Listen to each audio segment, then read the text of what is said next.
Welcome to our guide on version control with Git.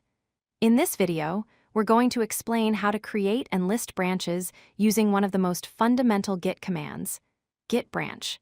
This is a crucial skill for any developer looking to manage their projects effectively. So, what exactly is a branch? In Git, you can think of a branch as an independent line of development. It's essentially a pointer to a specific commit in your project's history.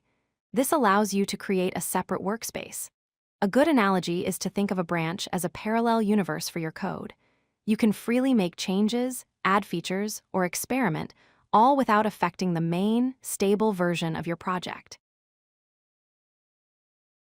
Using branches is central to a modern development workflow. They allow you to isolate new features, ensuring that your main codebase remains stable and functional. When you need to fix a bug, you can do it in a dedicated branch, preventing any new issues from being introduced to your production code. Branches also give you the freedom to experiment with new ideas without any risk. Finally, they are essential for collaboration, as they let different team members work on separate features at the same time without getting in each other's way. The primary tool for managing branches is the git branch command. It's a simple but powerful command with three main functions. You can use it to list all the branches in your repository, create new branches to start new lines of development, and delete branches that are no longer needed to keep your project tidy. To see a list of all the branches in your local repository, you just need to run the git branch command by itself. The output will show you every branch you have. The branch that's marked with an asterisk is the one you are currently working on.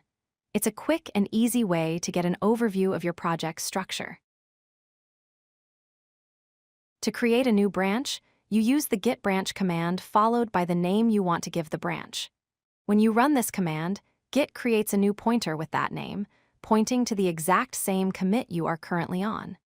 It's important to remember that this command only creates the branch. It does not automatically switch you to it. You are still on your previous branch. Let's walk through an example. First, we run git branch to see where we are.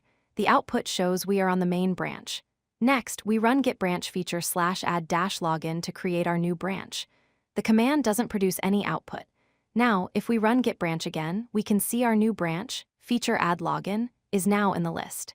Notice the asterisk is still next to main, which means we haven't moved to the new branch yet.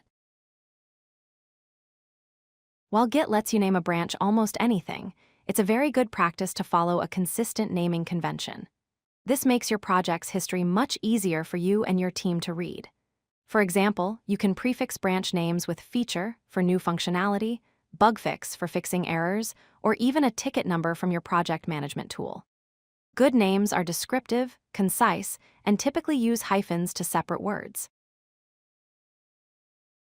All right, let's do a quick review. To see a list of all your local branches and find out which one you're on, you use the simple command git branch.